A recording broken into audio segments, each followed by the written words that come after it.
Se você pode, abra sua Bíblia comigo no Evangelho de João, capítulo 12.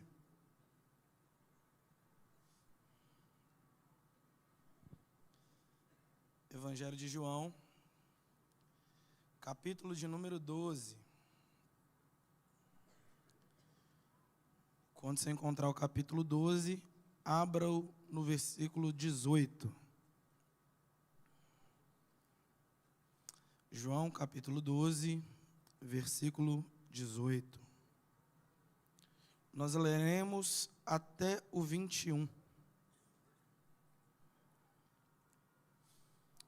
João, capítulo 12, versículos 18 ao 21. Quando se encontraram, digam amém. Assim diz a palavra do Senhor. Muitas pessoas, por terem ouvido falar que ele realizara tal sinal miraculoso, foram ao seu encontro. E assim, os fariseus disseram uns aos outros: não conseguimos nada. Repita comigo: não conseguimos nada. Olhem como o mundo todo vai atrás dele. Versículo 20. Entre os que tinham ido adorar a Deus na festa da Páscoa, estavam alguns gregos. Eles se aproximaram de Filipe, que era de Betsaida da Galileia, com um pedido: Senhor, queremos ver Jesus. Você consegue dar uma chacoalhada em duas pessoas aí, dar um sorriso para ela e falar assim: hoje nós podemos ver Jesus aqui. Aleluia, Jesus é bom, e como é bom poder falar da sua palavra. E falando da palavra do Senhor, falando dos evangelhos, João, que escreve seu evangelho mais tardiamente do que os outros evangelhos, Mateus, Marcos e Lucas, conhecidos como os evangelhos sinóticos, tem algumas missões na sua escrita. E as missões dos evangelhos sinóticos são belas, nos ensinam e glorificam ao nome do Senhor Jesus Cristo. Mateus, por exemplo, tem a intenção de mostrar aos judeus um Jesus como um rei, o rei dos judeus. Marcos mostra um Jesus que ele chama de servo, o servo sofredor. Lucas tem o intuito de apresentar Jesus, nosso mestre, como o filho do homem, o homem perfeito, um homem infalível, um homem que não tem mácula. Porém, João faz um pouco diferente dos outros discípulos. Os outros discípulos mostram o nascimento, o batismo, a vida, os milagres, a morte e a ressurreição de Jesus. Mostram toda a sua vida praticamente. Porém, João tem algumas particularidades, e a particularidade de João não é para apresentar a vida de Jesus por si só. João tem um intuito, e o intuito de João é apresentar Jesus como o Filho de Deus, como Deus. Para a gente entender um pouco da motivação de João, a gente precisa entender o que acontecia no contexto histórico daquela época. Havia um movimento, um engatinhar de um chamado proto-gnosticismo, que era uma filosofia, um pensamento em que negava-se a humanidade e divindade de Jesus. O gnóstico, ele acredita que a matéria é má e o espírito é bom. Logo, Jesus não poderia ser homem e ser Deus ao mesmo tempo. Isso fere a nossa fé, porque se nós acreditamos que Jesus é plenamente homem, plenamente Deus, nós acreditamos que ele nasceu, ele teve um corpo, nasceu no ventre de Maria, teve uma vida, morreu, sangrou, chorou, morreu e no terceiro dia ele ressuscitou. E é por isso que, para combater esse pensamento do protognosticismo, João já começa o seu evangelho, como você sabe muito bem, fazendo uma alusão a Gênesis, porque lá no Gênesis está escrito: no princípio criou Deus os céus e a terra. Aí agora João vem dizendo que é se estabelecida uma nova aliança, quando ele diz: no princípio era o verbo, e o verbo era Deus, e o verbo estava com Deus. Tudo que foi feito por meio dele, e sem ele, nada do que foi feito se faria.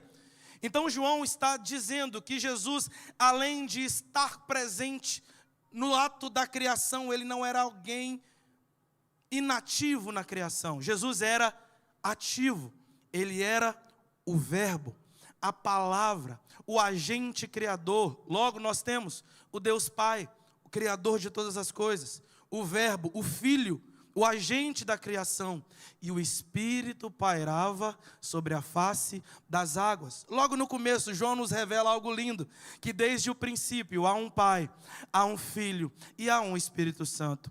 João também vai dizer, quase no final do seu evangelho, que muitos milagres o Senhor fez que ele não registra, mas aqueles a qual ele registra é para que eu e você creiamos que ele é o Filho de Deus. Hoje, eu tenho certeza que nós estamos aqui na primeira igreja glorificando a um Deus e compartilhando de um culto com meus irmãos, que todos nós, de forma unânime, acreditando que o nosso Jesus, ele é Deus. Você pode dizer, Jesus é Deus?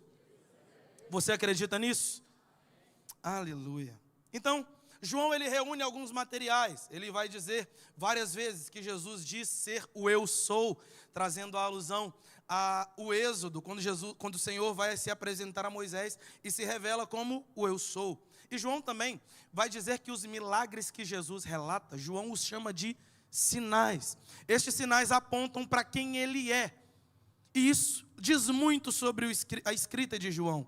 João nos revela quem ele é, a beleza do Senhor Jesus Cristo. E agora, nós chegamos no capítulo 12 de João, onde alguns gregos, depois de uma entrada triunfal de Jesus à festa de Jerusalém, onde Jesus entra em um jumentinho, que foi profetizado no capítulo 9 de Zacarias: alegra-te, ó filha de Sião, pois o seu rei virá sobre um jumentinho. E Jesus busca um jumentinho, entra em Jerusalém, as pessoas o adoram, o ovacionam, os discípulos não entendem muito bem o que estava acontecendo ali. Porém, a Bíblia vai dizer algumas coisas onde nós chegamos aqui, nos versículos 18 em diante que nós lemos. Algo fica saltando em nossos olhos, que é a sede de alguns homens que não eram judeus, eles eram gregos, não eram da mesma etnia, talvez não eram para estar ali culturalmente falando, mas eles ali estavam. E aqui nós vemos um relapso do que o mundo vive hoje, pois o mundo tem sede. Sede de significado, sede de propósito, sede de esperança, sede de paz. E por isso as pessoas correm atrás de dinheiro, de sucesso, de fama, ou de várias outras coisas que o mundo nos promete proporcionar uma paz, um conforto, uma esperança através daquilo que o mundo tem poder ou pode de alguma forma nos oferecer. Porém, nós entendemos, cientes na palavra do Senhor, que a maior necessidade do homem não é e nunca foi material, ela é espiritual. Santo Agostinho escreve algo muito lindo, ele diz: fizeste-nos para ti, e inquieto está o nosso coração, enquanto não repousa em ti. O homem pode não perceber, pode estar cego para muitas coisas, inclusive para a vida espiritual, mas toda alma precisa, necessita, carece e tem sede de Deus. E João nos apresenta essa cena extraordinária, onde alguns gregos chegam a Jerusalém. E eles aqui, irmãos, representam as nações. Eles representam os gentios, o mundo, inclusive eu e você, brasileiros. E quando eles chegam, sendo o porta-voz, o representante do mundo ali, eles fazem um simples pedido: Senhor, nós queremos ver Jesus. E essa voz, na verdade, não é apenas a voz daqueles gregos, é a voz da humanidade. Por trás de toda busca humana existe uma necessidade maior. O mundo tem sede de Jesus. E eu estou falando com uma igreja aqui nessa noite que eu tenho certeza que tem sede pela presença de Jesus.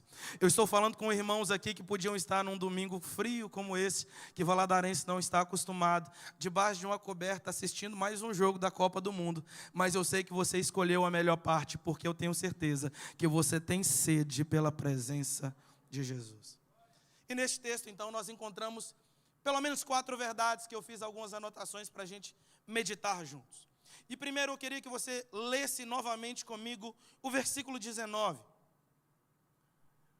que vai dizer assim: e assim, os fariseus disseram uns aos outros, não conseguimos nada, não conseguimos, olhem como o mundo todo vai atrás dele.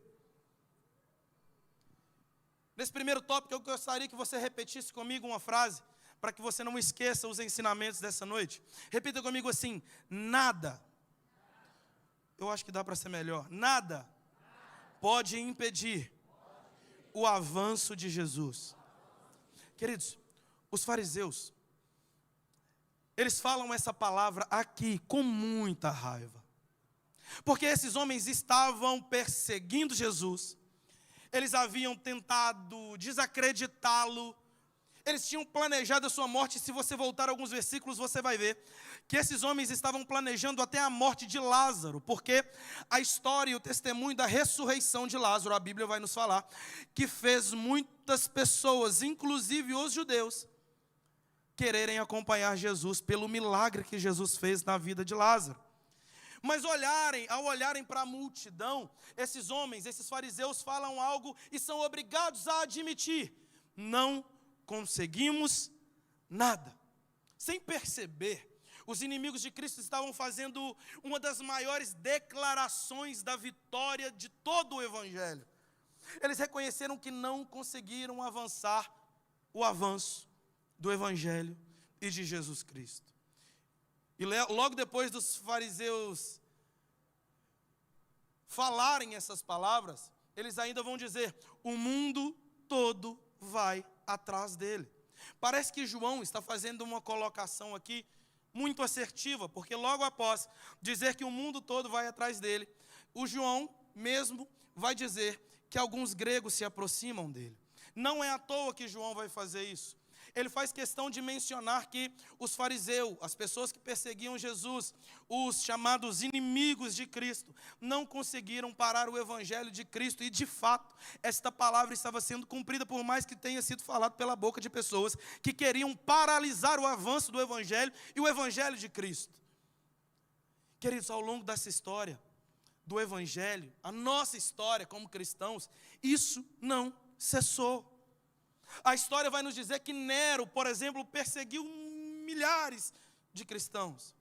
Homens e mulheres foram lançados a leões no Coliseu. Imperadores romanos tentaram de inúmeras formas apagar o nome de Cristo, tentando matar pessoas que se transformaram em mártires.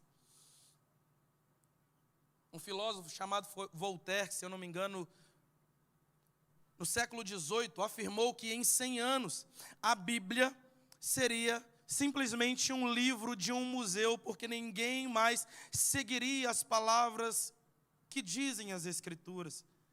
Porém, a história respondeu de forma diferente. Os impérios caíram, perseguidores morreram, os opositores cessaram, mas Cristo continua sendo anunciado até os dias de hoje. Eu penso que se Nero estivesse vivo hoje, ele também diria: não conseguimos nada. Se os perseguidores do Coliseu, os imperadores romanos estivessem vivos hoje, vendo que aqueles que eles tentaram matar no Coliseu, tentando calar a sua voz e cessar o avanço do Evangelho, em 2026 eles diriam: não conseguimos nada. Voltaire, se estivesse vivo hoje, muito provavelmente ele veria que a Bíblia continua sendo best-seller mundial, o livro mais lido, mais pregado, mais anunciado do mundo. E Voltaire diria também mais uma vez: não conseguimos nada. Irmãos, não existe força, não existe nada construído pelas mãos humanas ou pela sua capacidade intelectual que consiga parar o crescimento do Evangelho de Jesus. E é por isso que nós ainda continuamos sendo perseguidos, sendo escorraçados, sendo perseguidos talvez até de forma em rede social, em formas virtuais. Mas sim, a política às vezes nos ameaça, os comodismos sociais às vezes também nos ameaçam, mas nós estamos aqui no bairro Belvedere, na primeira igreja presbiteriana renovada, e nós continuamos cantando que a perseguição não parou a igreja, o Coliseu não parou a igreja, os leões não pararam a igreja do Senhor, e está para existir alguém que consiga cessar o crescimento dessa igreja. Eu fico admirado de alguns cristãos ficarem com medo, falando, nossa, é porque se fulano de tal estiver na política e na presidência, vão fechar as igrejas, vão proibir a gente de pregar. Querido, se fecharem as portas dos templos, a gente vai para a rua, mas o evangelho continua sendo pregado. Se nos prenderem na rua, a gente vai para a cadeia, e dentro da cadeia a gente fica igual Paulo e Silas na prisão, mas a gente não para de pregar o evangelho. E se porventura quiserem nos matar, pastor, a gente morre glorificando ao Senhor, e quando a gente abrir os olhos novamente, a gente estará adorando junto com os anjos, na eternidade com o Senhor. Eu não sei se você tem esse medo, ou se tem essa convicção, mas eu venho hoje te encorajar. Pregue o evangelho de Jesus, porque está para nascer alguma coisa que vá parar este evangelho. Nada para o poder do evangelho de Cristo, nada para a força da palavra de Jesus. Os fariseus disseram, não conseguimos nada. E 2000 anos depois a história continua, provando que eles estavam certos. Ninguém parará o crescimento da igreja do Senhor, amém? E o Revival ano que vem vai ter mais 300 pessoas. E o segundo ensinamento que eu quero meditar com você é que Jesus é diferente de tudo que o mundo pode oferecer. O que torna os gregos aqui tão interessantes é que eles vêm de um mundo, de uma cultura, da filosofia, dos templos e da mitologia, onde eles conheciam histórias de muitos deuses. Eles conheciam Zeus, eles conheciam Apolo, eles conheciam Atena, eles conheciam Hermes e tantos outros deuses gregos. Porém, eram deuses distantes, deuses inventados, deuses que não entravam na história humana. Agora, eles ouvem um homem que cura cego, que levanta o paralítico, que acalma a tempestade, que ressuscita morto, que conversa com as pessoas, que anda entre o povo. E pela primeira vez eles não estão ouvindo sobre uma divindade criada pela imaginação humana. Eles estão ouvindo sobre o Deus vivo que entrou na história.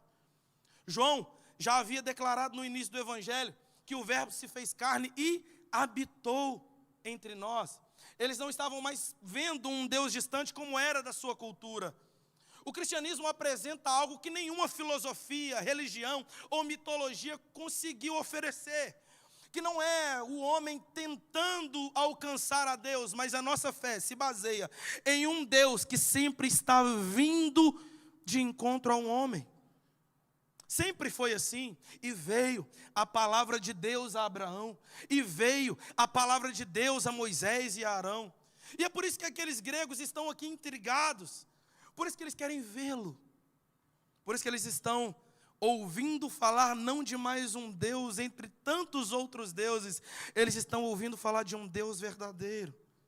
Queridos, o mundo continua cheio de tentativas de encontrar um substituto para esta divindade de Cristo. Filosofias, ideologias, religiões, prazeres do mundo.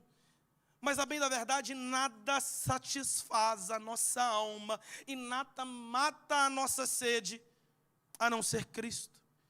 E os gregos descobriram aquilo que toda alma humana precisa descobrir. Os gregos possuíam muitos deuses, deuses para todas as coisas, deuses falsos, E eles descobriram e perceberam que uma multidão de deuses falsos não vale o encontro com Deus verdadeiro. Eu não sei qual a motivação de você estar aqui nessa noite, mas o convite que eu faço para você é: tenha um encontro com Deus verdadeiro. Eu não conheço ninguém que teve um verdadeiro encontro com esse Deus e permaneceu sendo a mesma pessoa. Eu conheci um apóstolo Paulo, que outrora chamado de Saulo, como perseguidor da igreja.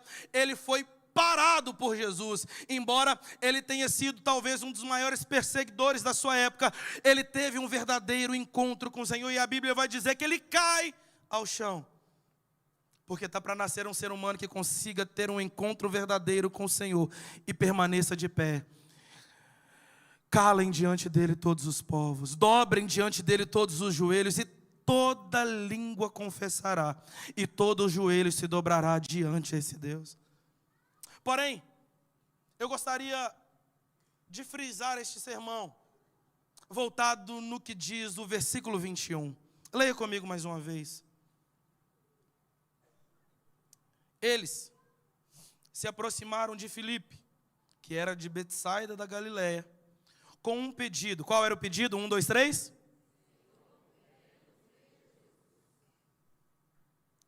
Os gregos aqui não queriam apenas ouvir histórias. Eles queriam conhecer Cristo. Quando eu leio esse texto, presbítero Mateus, eu lembro da história da rainha de Sabá. Quando ela não ficou satisfeita em simplesmente ouvir falar da sabedoria de Salomão, e ela quis conhecê-lo. E a Bíblia vai falar que ela faz uma longa viagem. Ela viaja em desertos para ver de perto. O que os seus ouvidos ouviram distante não a contentou, era muito pouco. Ela queria ver de perto e ouvir com seus ouvidos tamanha sabedoria de Salomão. E é engraçado essas histórias, porque em Mateus capítulo 12, versículo 42, o próprio Jesus vai dizer que ele era maior do que Salomão. E a rainha de Sabá então atravessou desertos, longas distâncias para encontrar um rei sábio. Agora nós vemos gregos procurando Jesus, porque ouviram falar das histórias de Jesus e talvez até foram testemunhos oculares das histórias de Jesus. E essas ambas histórias nos ensinam algumas verdades. Porque quem realmente deseja conhecer a verdade não se contenta apenas em ouvir falar dela. Quem tem desejo por conhecer essa verdade não se contenta em simplesmente ouvir falar. Quem tem desejo realmente de ver a Jesus e conhecer a Jesus, não quer simplesmente ser alguém que já ouviu falar de Jesus, mas de fato quer experimentar Jesus. Quem realmente deseja conhecer a verdade, não inventam desculpas. Embora a viagem seja longa, embora o trajeto seja difícil, embora talvez seja cansativo. Existe uma frase que acho que toda mãe já falou, que é: quem quer dá um. Quem quer dá um. Queridos, quem realmente quer experimentar de Cristo, atravessa o deserto que for preciso, mas ele vai experimentar Jesus. Aquele que realmente tem desejo de conhecer a Cristo, atravessa qualquer dificuldade, porque ele tem verdadeiramente o desejo de conhecer a Cristo. E aqui eu abro um parêntese, porque nós somos rodeados de pessoas que dificultam tudo. Você já andou com gente assim? Que não gosta do louvor? Eu não vou na igreja hoje não, por quê? Porque está frio. Não, hoje eu não gostei do culto, por quê? Eu não gostei daquele menino que toca bateria. Você vai na oração? Não, não vai dar para ir na oração, porque eu vou chegar tarde. Sabe, essa pessoa que dificulta tudo, que tudo está difícil, que reclama de tudo, que reclama do louvor. Às vezes é até chato ficar perto de pessoa assim, não é? Quando a pessoa chega, você já sabe que o clima vai mudar, que o ambiente vai mudar, porque são pessoas que dificultam tudo. Esse tipo de pessoa, você realmente acha que quer experimentar e conhecer Cristo? Como é bom ver um novo convertido, ou esses meninos quando voltam de um acampamento, porque não tem dia ruim para culto, não tem hora ruim para oração, levanta de madrugada para orar, lê a Bíblia todo dia, é apaixonado e quer falar de Jesus para todo mundo. E é por isso que eu digo que não há dificuldade para quem realmente quer conhecer Jesus, e o desejo do meu coração é que este fogo queime em seu coração, e que você queira experimentar Jesus de segunda a segunda, que você seja apaixonado por Jesus, que na sua casa, quando as pessoas chegarem, as pessoas experimentem de Jesus, que a sua boca fale de Jesus, que as pessoas vejam em você Jesus. E aqui os gregos, presbítero Alexandre, não pediram um milagre. Eles não pediram uma experiência, eles não pediram uma bênção, eles pediram o que toda alma necessita de verdade. Nós queremos ver Jesus. Queridos pregadores, ministros de louvor, pastores que me ouvem, servos do Senhor, entendam uma coisa: as pessoas quando entram naquelas portas não querem ver a nossa performance. As pessoas não querem ver o quanto o pastor Israel canta bem. As pessoas não querem ver quanto o presbítero prega bem. As pessoas precisam ver Jesus. O problema é que quando a gente chega num culto hoje, as músicas falam mais do meu ego do que de Jesus. O problema é que quando eu chego num culto como esse, às vezes a pregação fala mais do sucesso que você vai ter do que Jesus. O problema é que quando a gente vai procurar um sermão que edifica a nossa vida na internet, a gente só acha sermão que vai falar que você é o centro do não sei o que, e não sei o que, e é você, e a vitória, e a chave. Deixa eu te falar, as pessoas não precisam da nossa performance, as pessoas precisam de Jesus. Não foi a minha habilidade que fez a pessoa ser salva, não foi a sua eloquência que perdoou os pecados de ninguém. Querido, olhe para cá, toda alma precisa experimentar Jesus. Então que no nome de Jesus o Senhor tome de novo o centro do nosso culto, que no nome de Jesus a gente volte a cantar sobre Jesus, que no nome de Jesus as nossas pregações voltem a falar de Jesus, porque aqui não sou eu quem aparece, aqui não é a minha estrela que brilha, aqui só existe um que é adorado, que é reverenciado, e o nome dele é Jesus. Jesus. As pessoas precisam ver Jesus. E aqui é muito interessante uma questão onde eu lembro ainda no Evangelho de João, no capítulo 6, por exemplo, nós vemos nitidamente a diferença entre quem quer conhecer Jesus e quem quer as benesses de Jesus. Após uma multiplicação de pães, de alimentar uma multidão, multidões começam a seguir a Jesus. E aí no versículo 26 do capítulo 6, o Senhor Jesus faz uma revelação da qual era a motivação dessas pessoas o seguirem. E Jesus falou assim para eles, diretamente, sem medo, falou assim, ó, vocês estão me seguindo porque vocês comeram e encheram a barriga. E aqui Jesus revela a motivação do coração de muitos de nós. E a multidão continuou seguindo Jesus porque ele era o homem que tinha poder de multiplicar pão. Queremos pão, queremos pão, queremos pão, queremos pão. E aí Jesus, vocês querem pão? Queremos. Então toma, eu sou o pão vivo que desceu do céu. Eu sou o pão da vida. A multidão queria pão. A multidão não queria relacionamento. Jesus queria que eles encontrassem o pão vivo. Parece distante de nós essa história, mas a bem da verdade está muito próximo. Onde nós temos total facilidade de nos aproximarmos de Jesus mediante aquilo que Ele nos dá. Mediante aquilo que Ele tem poder de nos abençoar, o Jesus que cura, o Jesus que prospera, o Jesus que abre porta, e glória a Deus, Ele faz tudo isso. Mas eu lembro que teve uma vez que Jesus perguntou, quem dizem que eu sou? Alguém falou, ó, estão dizendo por aí que o senhor é João Batista. E você? Não, ali na minha rua estão falando que o senhor é Elias. E você? Lá no meu bairro estão falando que o senhor é Jeremias ou algum dos profetas. Mas e vocês? Quem vocês dizem que eu sou? E essa pergunta eu trago para o seu coração hoje. Quem é Jesus para você? Jesus para você talvez é alguém com quem você tira um tempo para fazer alguns pedidos especiais. Quando a dificuldade bate na sua porta, você lembra que tem um culto às 18 horas no Belvedere, e você vem buscar esse Deus, porque você sabe que quando você ora, Ele te ouve e Ele faz algum milagre.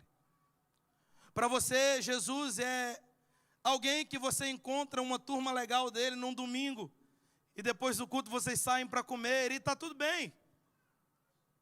Talvez Jesus para você é alguém que tem condições de te prosperar, dar a chave de um carro novo, de uma casa nova, te enriquecer. Mas quem vocês dizem que eu sou? E talvez o mais improvável deles respondeu, eu sei quem o Senhor é. Eu acho que se fosse hoje, Pedro levantaria e dizia, eu sei que o Senhor cura, mas o Senhor é maior do que um remédio. Eu sei que o Senhor abre porta, mas o Senhor é maior do que uma chave. Eu sei que o Senhor prospera, mas o Senhor é maior do que uma financeira bancária. Eu sei que o Senhor tira a dor, mas o Senhor é maior do que um analgésico. Eu sei que o Senhor tem respostas para nós, mas o Senhor é muito maior que as respostas. Então quem eu sou? Tu és o Cristo, Filho do Deus vivo, o Salvador da minha alma, que perdoou os meus pecados, que me tirou do lamaçal do pecado, da escuridão do pecado, e me transportou para a sua maravilhosa luz. Deixa eu te falar, quem quer ter um encontro verdadeiro com Cristo, pouco está se importando se está frio, se a conta bancária está gorda, se tem carro na garagem, se o tanque do carro está cheio de gasolina. Uma coisa eu sei, todos os dias da minha vida eu agradeço, porque eu sei onde era para eu estar, eu sei de onde Ele me tirou. E talvez eu esteja falando com alguém aqui, que talvez a uma hora dessa, uns anos atrás, estava com a cabeça entupida de cocaína, com a cabeça entupida de cachaça, mas o Senhor te encontrou lá naquele forró, o Senhor te encontrou naquela boca de fumo, o Senhor te encontrou naquele baile. Ele te pegou e falou, o seu lugar não é aqui, vem, porque eu vou te apresentar, não um curandeiro, não alguém que multiplica pão,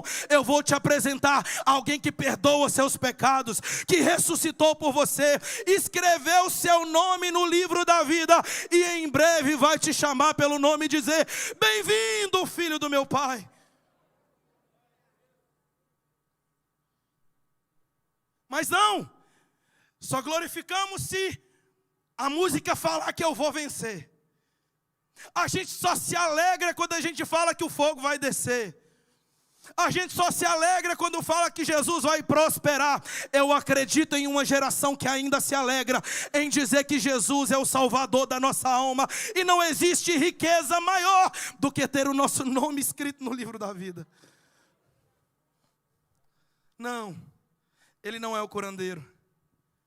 Não, Ele não é um Silvio Santos que dá dinheiro para os outros. Glória a Deus, Jesus prospera, irmão. Jesus dá carro, Jesus dá casa. E tomara que Ele te dê muito. Mas a bem da verdade, Jó era um homem temente ao Senhor, que buscava o Senhor, que tinha temor pelo Senhor, que fugia da aparência do mal. Porém, quando a dor chegou na porta da casa de Jó, Jó fez questionamentos ao Senhor que talvez eu e você também faríamos. E Jó, talvez no seu mais profundo luto, vai dizer, maldito foi o dia que eu nasci. Ele questiona Deus, ele chora, ele tem as suas dificuldades pessoais. E depois de Jó falar um monte, o Senhor resolve abrir a boca. E quando o Senhor resolve abrir a boca, Ele não passa a mão na cabeça de Jó só porque o dia dele está ruim. Ele fala assim com Jó, veste igual o homem, se levanta que agora eu vou falar.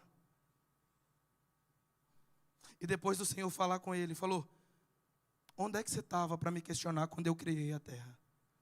E o Senhor começa a mostrar a sua glória para Jó. E depois de Jó ver a glória de Deus em suas palavras, o próprio Jó no versículo 42 vai dizer: antes eu só te conhecia de ouvir falar, mas agora os meus olhos te veem. A verdadeira transformação acontece quando saímos do conhecimento superficial, irmãos, e encontramos Jesus pessoalmente. Quando nós encontramos Jesus pessoalmente, a gente para de importar com o pecado dos outros e começa a se importar com o nosso pecado. Vocês lembram de Isaías, do capítulo 5? Ai de todo mundo, ai do fulano que faz isso, ai do fulano que faz aquilo. Aí no versículo 6, no capítulo 6, a Bíblia vai dizer que no ano que morreu o rei Uzias, eu vi o Senhor assentado sobre um alto sublime trono, e eu vi serafins cantando: santo, santo, santo é o Senhor dos exércitos. Pegou uma brasa, colocou na minha boca e disse: purificados estão meus pecados. E agora, o homem que estava falando ai do pecado de todo mundo, começa a escrever: ai de mim, que sou pecador e habito no meio de impuros lábios. Porque quando a gente encontra verdadeiramente a glória do Senhor, a gente se prostra diante dele e reconhece quem a gente é. Vocês lembram de Pedro? Estava tentando pescar a noite inteira, aí Jesus vai e encontra com ele e fala assim: lança a sua rede do outro lado. Senhor, eu tentei pescar a noite inteira, mas tá bom, segundo a sua palavra eu lanço. Lançou, veio o peixe, que o barco quase veio a pique. Pedro se prostra diante de Jesus e fala assim: se afasta de mim, porque eu sou pecador. Porque quando a gente tem um verdadeiro encontro com o Senhor Jesus, a gente se prostra, porque Ele faz nos entender quem nós somos diante dEle. E glória a Deus por isso. A maturidade espiritual começa quando deixamos de buscar apenas o que Jesus pode nos dar e passamos a buscar a presença do Senhor. Que em nome de Jesus você saia daqui nessa noite buscando a presença do Senhor e não somente as suas bênçãos. Eu profetizo que as bênçãos te seguirão, porque Jesus está sobre a sua casa. Eu profetizo que as bênçãos te alcançarão, porque Jesus está sobre a sua família. Mas que nós sejamos apaixonados pela presença de Jesus. Mas ainda existe algum ensinamento sobre isso. Repita comigo: quem quer ver Jesus precisa encontrar seus discípulos. O texto vai dizer, no versículo 21 ainda, que eles se aproximaram de Filipe, que era de Betsaida. E logo após, no versículo 22, Filipe vai falar a André. Alguns vão dizer que tenham procurado Filipe porque Filipe é um nome grego. Nós não temos certeza disso, até porque André também é um nome grego. Porém, existe algo muito interessante sobre André, que é esse personagem que aparece aqui na história. Porque no Evangelho de João, todas as vezes que André aparece em destaque, André está apresentando alguém a Jesus. Vocês lembram no capítulo 1? André leva Simão Pedro a Jesus. No capítulo 6, ele é aquele que leva o menino dos pães. E agora no capítulo 2, junto com Filipe, André é aquele que leva os gregos até Jesus. André talvez nunca tenha sido evidenciado pregando para multidões como Pedro. Mas ele tinha um ministério extraordinário, que era levar pessoas até Jesus. Isso me faz lembrar também a história dos 4 amigos que levam um paralítico, onde uma multidão inteira estava atrapalhando o caminho e o trajeto, mas eles, como fiéis amigos e sabendo que eles não poderiam curá-lo, eles sabiam onde estava a casa da cura para este amigo. E talvez, saindo do seu conforto, eles desviam-se da multidão, sobem num telhado e descem aquele paralítico até Jesus. Eles superam os obstáculos, eles abrem os telhados, eles persistem simplesmente para apresentar as pessoas a Jesus. Nós, irmãos, não salvamos ninguém. Nós não temos o poder para limpar os pecados de ninguém. O nosso sangue não perdoa o pecado de ninguém. Mas nós temos uma missão que foi dada por Jesus Cristo: apresentar as pessoas a Jesus. Levar as pessoas até Cristo. Ano passado o pastor Helder Cardim esteve lá na igreja e ele falou sobre a nossa preocupação em pregar, Nós temos dificuldade, pastor, eu não vou pregar porque eu não sei falar bem, eu não sei evangelizar, eu não tenho boas palavras. Olhe para mim. O Senhor não precisa da nossa performance para falar do Evangelho. A nossa missão é apresentar Jesus às pessoas. Do resto, o Evangelho se garante. E eu me pergunto nessa noite que cristãos nós temos sido. Se de fato somos pessoas que temos levado pessoas até Jesus. Se de fato nós temos feito diferença na vida, no trabalho, na faculdade, na escola. E se temos apresentado as pessoas a Jesus. Sabe, se a gente está fazendo peso na terra, ou simplesmente a gente está cumprindo a nossa missão de levar as pessoas até Jesus. Eu não sei quantas vezes você já conseguiu falar de Jesus no seu trabalho. Eu não sei quantas vezes você já conseguiu falar de Jesus na sua escola. Eu não sei quantas vezes você já conseguiu falar de Jesus na sua faculdade.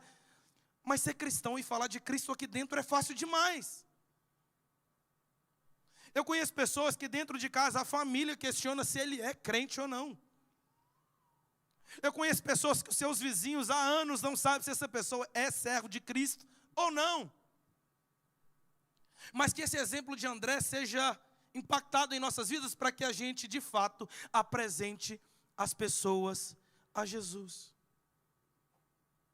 Porque diferente do que nós pensamos, o mundo não precisa das respostas do meu lábio, da minha boca, do meu coração. As pessoas precisam das respostas do Senhor. O mundo tem sede. Sabe, Salomão vai dizer que o Senhor colocou no coração do homem o desejo da eternidade. O apóstolo Paulo em Tessalonicenses vai dizer: irmãos, não sejais ignorantes acerca do que dormem, como aqueles que não têm esperança. Nós temos essa esperança. E essa esperança tem nome, que é Jesus Cristo, a esperança da glória. Nós somos a resposta que o mundo precisa. Nós temos em nossa boca a resposta que o mundo precisa. E não, essa resposta não é você vai vencer. Essa resposta não é você vai voar. Essa resposta não é a chave chegou. Essa resposta é Cristo. Mas isso só vai ser realidade em nós a partir do momento em que nós, de fato, quisermos conhecer a Cristo. E eu quero te convidar nessa noite a dar um passo na sua rotina de fé. A caminhar com uma vida não simplesmente de alguém que vem à igreja todo domingo, que participa dos trabalhos, talvez assiduamente, mas que não conhece Jesus de perto. O Senhor está te convidando hoje a elevar o seu nível. O Senhor está te convidando a uma intimidade nova que você nunca viveu. O Senhor está te convidando a ter uma rotina com Ele. E não é para você conhecer as bênçãos do Senhor, mas é para você desfrutar da sua presença. E é através disso que eu profetizo que sim, tem restauração para o seu casamento. Através disso eu acredito sim, tem salvação para o seu filho que você estava achando que estava perdido. Através disso eu digo com fé no Senhor que sim, existe cura para a doença que você pensou que não tinha, porque a presença de Jesus faz total diferença. Nós queremos conhecer Jesus. Os fariseus disseram: o mundo todo vai atrás dele. E logo depois surgem gregos dizendo: queremos ver Jesus. O que era reclamação dos inimigos talvez se tornou numa profecia do reino. E desde aquele dia, geração após geração, povos, línguas, nações continuam fazendo o mesmo pedido. Queremos conhecer Jesus. Dá uma olhada para esse crente do seu lado. Fala assim para ele: você é o porta-voz do Evangelho de Cristo. Agora olha para cá. Jesus, antes de subir, ele olhou em Atos capítulo 1 e falou assim: ficai em Jerusalém, até que do alto recebereis poder, e ser-me-eis testemunhas. Eu tive um professor de grego no seminário, que ele dizia que a palavra testemunha significa martúria em sua essência, que é a mesma palavra para mártir. Ou seja, O Senhor derrama poder à sua igreja em Atos, para que, se preciso for, Filipe, nós morramos pelo Evangelho de Jesus. Deixa eu fazer uma pergunta para ver se tem crente que tem coragem de morrer por Jesus aqui. Quantos estão dispostos a dar a vida pelo Evangelho de Cristo? Só tem 10, não tem problema não. Através de 10 o Senhor faz um avivamento. Deixa eu ver do lado de cá. Quantos estão dispostos a dar a vida pelo Evangelho de Cristo? Queridos, derramarei poder e ser-me-eis testemunhas. Onde? Jerusalém, Judeia, Samaria e até os confins da terra. E eu tenho certeza que daqui o Senhor vai levantar missionários para pregar essa palavra, e a verdade do Evangelho será disseminada no mundo. Você acredita nisso? Eu acredito que o Senhor vai levantar pessoas entre nós que vão apresentar Jesus Cristo às pessoas. Ei, jovens, vocês que voltaram animados do acampamento, deixa eu trazer uma palavra de ânimo para vocês. Não, este poder não é simplesmente para um momento emocional, para você chorar e não ter uma mudança de vida. Não, o Senhor te trouxe um vigor espiritual para você conhecer dele e fazê-lo conhecido. É este poder do Evangelho que eu conheço. Um poder que muda a nossa vida, não por um momento de emoção, mas que traz em nós a perfeita convicção que Jesus precisa ser conhecido. E nós desejamos ver Jesus todos os dias. E talvez a mensagem que tenha saído dos nossos lábios, ou o desejo que tenha saído do nosso coração, esse desejo dos gregos. Nós queremos ver Jesus. Porque quando nós queremos ver Jesus, nós ficamos ansiosos com a chegada deste dia. Eu vim de uma época, e não muito distante, que eu sou novo, mas eu lembro que na minha infância as canções falavam mais sobre Jesus estar vindo.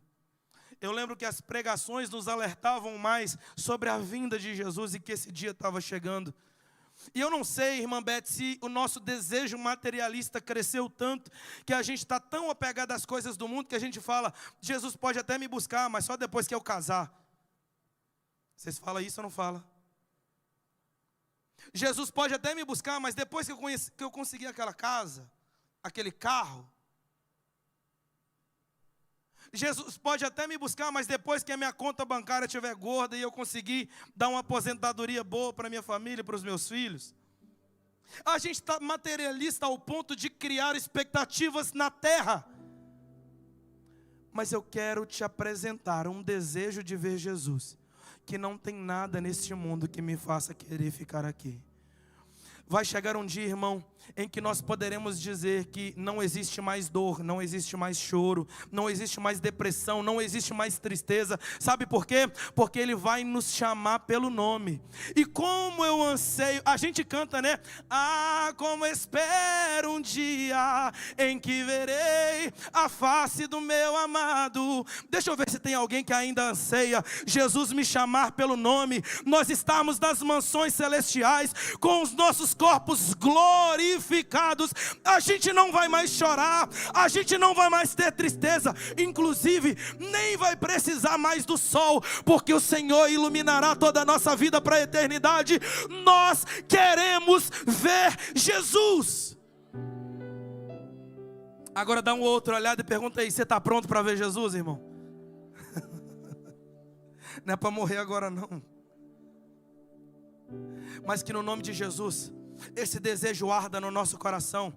E por mais que a gente não vá morrer agora, eu quero ver Jesus na sua vida. Eu quero ver Jesus na sua casa.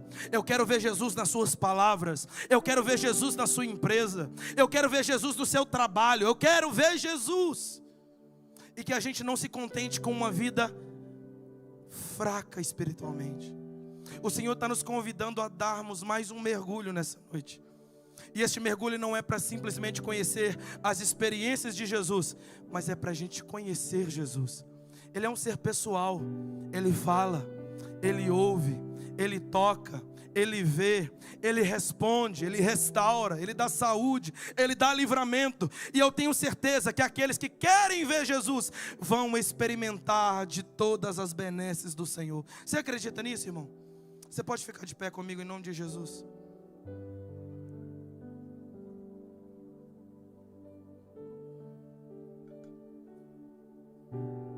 Talvez você tenha chegado aqui procurando muitas respostas.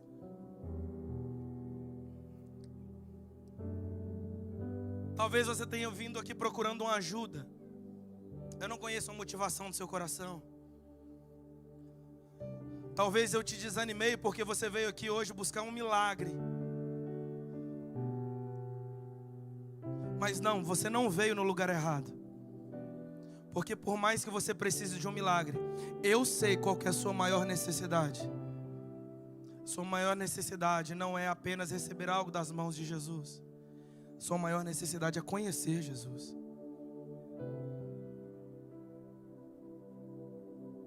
Porque quem encontra Cristo, encontra tudo aquilo que a sua alma precisa. Assim como a corça anseia e suspira pelas águas, a minha alma tem sede de ti. Assim como Davi falou, se for preciso o Senhor tira de mim o trono, o Senhor tira de mim coroa, mas por favor, não tira de mim a tua presença.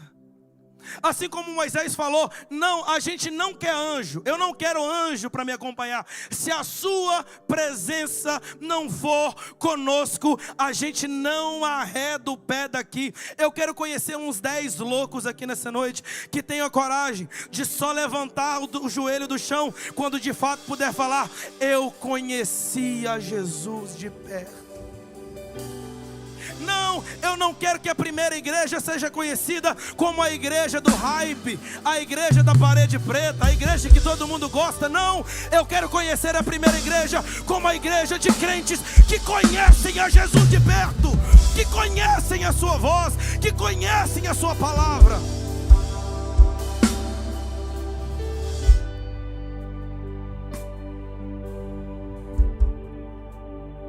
Talvez a sua expectativa no culto de hoje era totalmente diferente. Você veio buscar uma palavra de ânimo para a sua semana. Você veio buscar uma palavra de avivamento para o seu coração. E eu não tenho um ânimo maior para te dar, e um avivamento maior para o seu coração do que Jesus. Que no nome de Jesus você saia daqui com um desejo de ver a Jesus todos os dias. Sabe o novo convertido? O novo convertido quer orar o tempo inteiro, quer pregar o tempo inteiro, inventa até versículo que não existe para falar de Jesus e não para. Que este fogo queime no seu coração mais uma vez. Que aquele amor do primeiro amor seja restaurado no seu coração. E que as pessoas entrem aqui sabendo que aqui elas verão Jesus. Bate na mão de umas 2 pessoas e fala assim: nós queremos ver Jesus. As pessoas verão Jesus em nós. Você pode levantar a sua mão e dar um minuto de glória a Deus aí e dizer: Senhor, por favor, nos mostre a sua glória, nos mostre a sua presença, nos mostre a sua face. Nós queremos ver Jesus.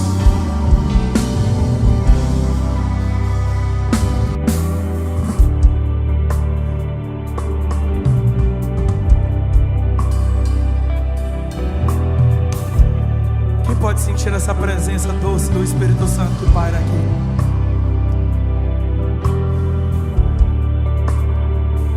O Espírito Santo está abraçando pessoas aqui. E o Senhor está dizendo para algumas pessoas aqui: não, você não estava precisando de uma palavra de consolo, você estava precisando do abraço de Jesus.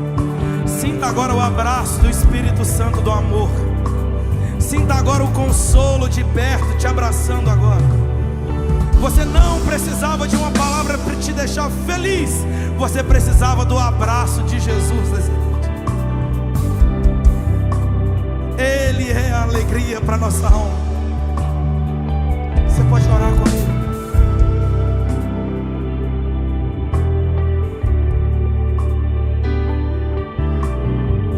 Enquanto a igreja está de olhos fechados, eu queria fazer um convite. Não é para você vir aqui à frente. Você que ouviu essa palavra e consiga reconhecer falando: pastor, eu realmente preciso conhecer Jesus de perto. Eu preciso ver Jesus na minha casa. Eu preciso ver Jesus na minha vida. Eu preciso. Enquanto a igreja está de olhos fechados, eu queria que você levantasse a sua mão para eu orar por você. Aí onde você está. Turma da intercessão, me ajuda. Levante a sua mão e permaneça com a sua mão levantada. A igreja está de olhos fechados. Eu quero orar por você. Pastor, eu preciso ter um encontro verdadeiro com Jesus. Eu preciso encontrar, assim como Pedro se prostrou diante dele. Eu preciso ver Jesus. Eu quero conhecer este amor de perto. Eu quero conhecer este perdão de perto. Eu quero conhecer este consolo de perto. Permaneça com a sua mão levantada. Nós vamos orar por você. Isso.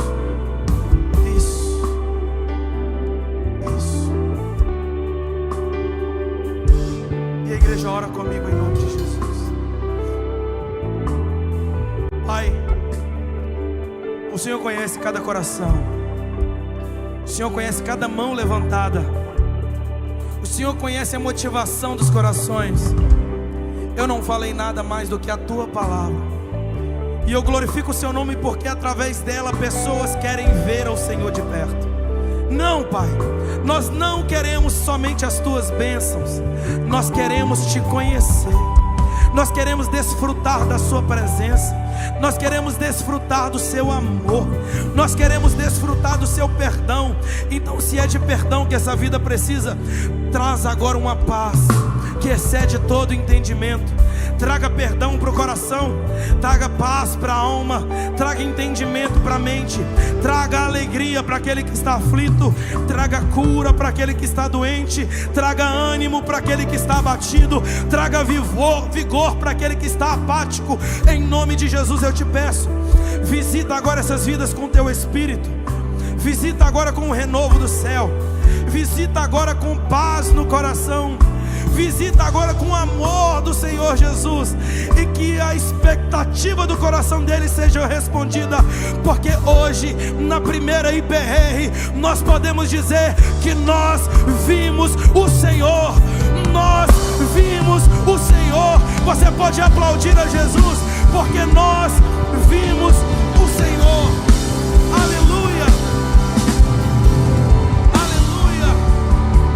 Eu queria que você estendesse as suas duas mãos e fizesse uma oração repetindo comigo. Diga assim: Jesus, Jesus, que durante essa semana eu Te veja no meu trabalho, nos meus estudos, na minha casa, na minha família. Que os meus venham desfrutar da Sua presença que transborda em minha vida. Que a paz do Senhor chegue em minha casa, que o perdão do Senhor alcance o meu coração, e que a alegria do Senhor invada a minha alma. Em nome de Jesus, aplauda Ele o mais forte que você puder. Aleluia!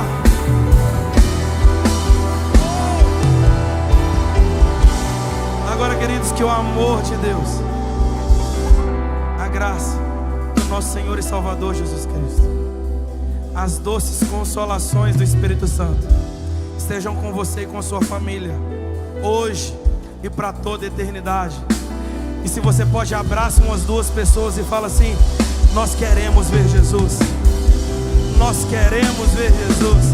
Que você tenha uma semana abençoada em nome do Senhor Jesus.